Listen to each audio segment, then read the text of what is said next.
Assalamualaikum warahmatullahi wabarakatuh. Perkenalkan, saya Syafika Suhaila dari kelas 5 PMA dengan nomor NPM 2019350053. Untuk menuntaskan ujian akhir semester saya akan mempresentasikan materi mengenai paragraf. Dan outline yang akan saya bawakan yaitu ada definisi paragraf, syarat paragraf yang baik, kohesi dan koherensi, struktur paragraf, jenis paragraf, dan pola pengembangan paragraf. Oke, di sini definisi paragraf saya mengambil dua contoh, yaitu dari menurut Zainal Arifin. Menurut Zainal Arifin, paragraf adalah seperangkat kalimat yang membicarakan suatu gagasan atau topik. Dan menurut Kamus Besar Bahasa Indonesia, paragraf adalah bagian bab dalam suatu karangan yang dimana biasanya mengandung satu ide pokok dan penulisannya dimulai dengan garis baru. Dengan kata lain, paragraf atau alinea ini adalah sebuah satuan pikiran yang membahas satu gagasan melalui sebuah rangkaian kalimat yang saling berhubungan. Kemudian syarat paragraf. Nah, dalam menyusun paragraf yang baik, seorang penulis juga harus memperhatikan syarat-syarat paragraf yang baik juga sebagai berikut. Di sini ada 3 syarat. Yang pertama itu setiap paragraf hanya mengandung satu pokok pikiran atau gagasan utama, di mana pikiran-pikiran lainnya dalam sebuah paragraf itu hanya melengkapi pokok pikiran utamanya tadi. Kemudian syarat yang kedua yaitu setiap paragraf harus memiliki kesatuan atau kohesi, di mana maksudnya dalam sebuah paragraf ini tidak boleh terdapat penjelasan-penjelasan yang saling bertentangan, sehingga suatu paragraf itu harus memiliki suatu kesatuan. Kemudian syarat yang ketiga yaitu setiap paragraf harus memiliki koherensi dan kesinambungan. Dengan kata lain, kepaduan atau koherensi dapat diartikan sebagai keserasian hubungan timbal balik antar kalimat yang membentuk suatu paragraf.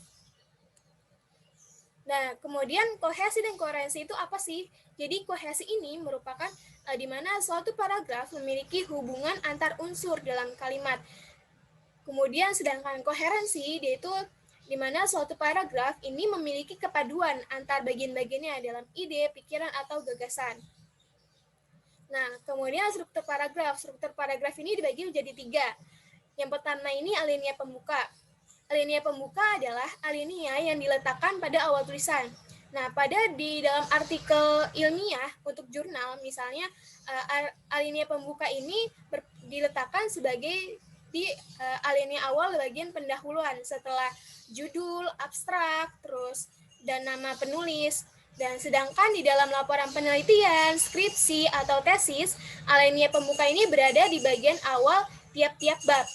Nah, kemudian berdasarkan letaknya, pada dasarnya alinea pembuka ini ditujukan sebagai pengantar gagasan utama si penulisnya. Kemudian yang kedua itu alinea tubuh.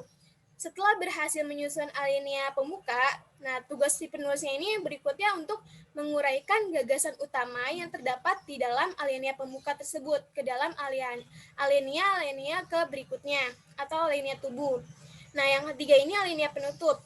Di dalam karya tulis ilmiah, alinea penutup ini terletak pada bagian akhir di bagian kesimpulan, di mana fungsi utamanya itu memang untuk menyimpulkan suatu tulisan. Kemudian jenis paragraf. Nah, jenis paragraf ini dibagi menjadi 2, yaitu ada berdasarkan pola penalaran dan berdasarkan gaya pengungkapan. Berdasarkan jenis paragraf berdasarkan pola penalaran, itu ada 5. Yang pertama itu paragraf deduktif. Paragraf deduktif ini merupakan paragraf yang ide pokok atau gagasan utamanya terletak di awal paragraf dan diikuti oleh kalimat-kalimat penjelas untuk mendukung suatu gagasan utama. Kemudian ide pokok atau gagasan utama yang tadi itu berupa pernyataan umum yang dikemas dalam kalimat topik. Kalimat topik itu kemudian diikuti oleh kalimat-kalimat pengembang yang berfungsi untuk memperjelas suatu informasi yang ada di dalam suatu topik tersebut. Kemudian yang kedua itu ada paragraf induktif. Nah, paragraf induktif ini merupakan paragraf yang kalimat topiknya terdapat pada bagian akhir. Secara garis besar, paragraf induktif ini mempunyai ciri-ciri. Yang pertama itu diawali dengan penyebutan peristiwa-peristiwa khusus yang berfungsi sebagai penjelas dan merupakan pendukung gagasan utama. Yang kedua itu kemudian menarik kesimpulan berdasarkan peristiwa-peristiwa khusus tersebut. Nah, yang ketiga ini ada paragraf deduktif-induktif atau paragraf campuran, di mana paragraf yang kalimat topiknya terdapat pada bagian awal dan bagian akhir. Adanya dua kalimat topik itu hanya merupakan bentuk pengulangan gagasan utama untuk mempertegas suatu informasi tersebut. Nah, yang keempat ini ada paragraf interaktif. Nah, paragraf interaktif ini merupakan paragraf yang kalimat utamanya terletak di tengah-tengah paragraf, di mana paragraf ini diawali dengan kalimat-kalimat penjelas sebagai pengantar, kemudian diikuti oleh gagasan utama dan ditambahkan lagi oleh kalimat-kalimat penjelas untuk menguatkan atau mempertegas suatu informasi tersebut. Nah, yang kelima ini ada paragraf naratif. Paragraf naratif ini paragraf yang tidak memiliki kalimat utama, di mana pikiran utamanya itu menyebar pada seluruh paragraf atau tersirat pada kalimat-kalimatnya. Kemudian, jenis paragraf berdasarkan gaya pengungkapan ini juga ada 5. Yang pertama itu paragraf narasi. Nah, paragraf narasi ini gaya pengungkapan yang bertujuan untuk menceritakan rangkaian kejadian atau peristiwa, baik peristiwa nyata maupun rekaan-rekaan atau pengalaman hidup berdasarkan pengembangan dari waktu ke waktu. Sehingga tampak seolah-olah nih si pembaca juga mengalami peristiwa tersebut gitu.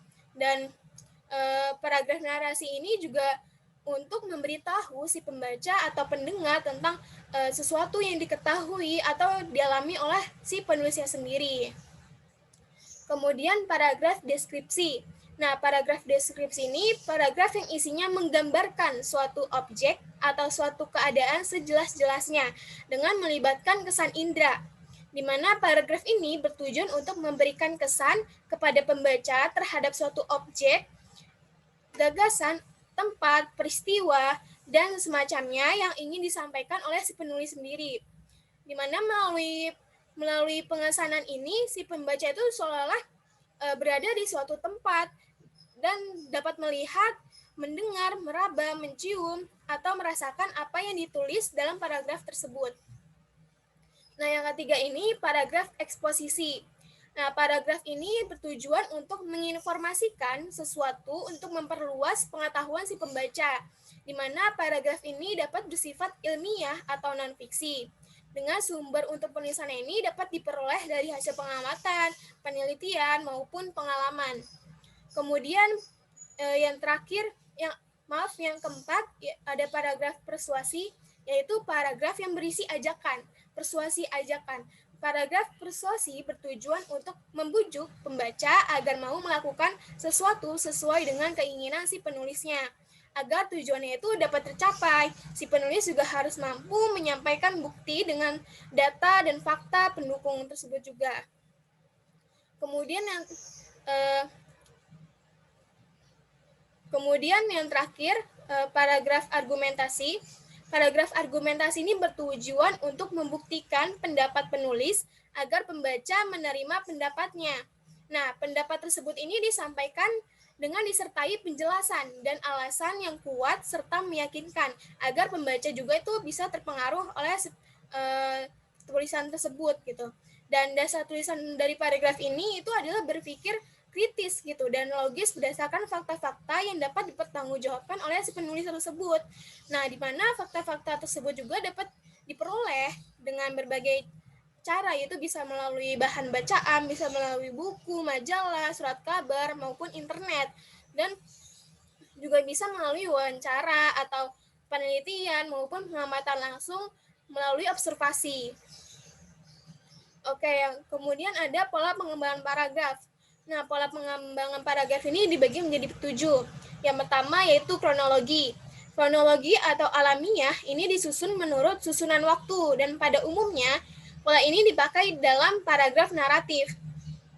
Pengembangan ini dilakukan dengan memberikan suatu peristiwa, membuat atau melakukan sesuatu secara berurutan, selangkah demi selangkah menurut perlakuan si waktu tersebut, perurutan waktu.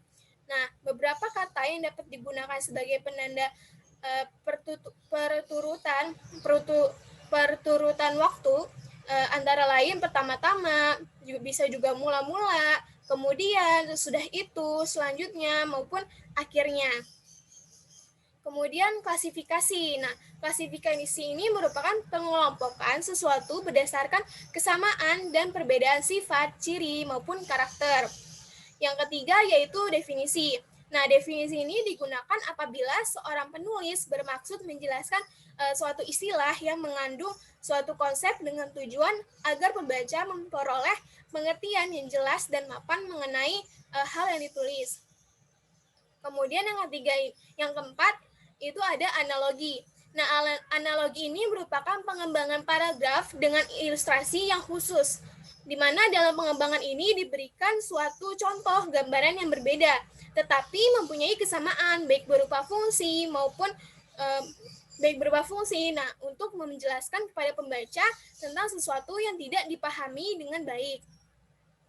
Kemudian yang kelima ada pembandingan dan pertentangan, di mana suatu cara yang digunakan pengarang untuk menunjukkan kesamaan atau perbedaan antara dua orang, objek atau gagasan yang bertolak dari segi-segi tertentu.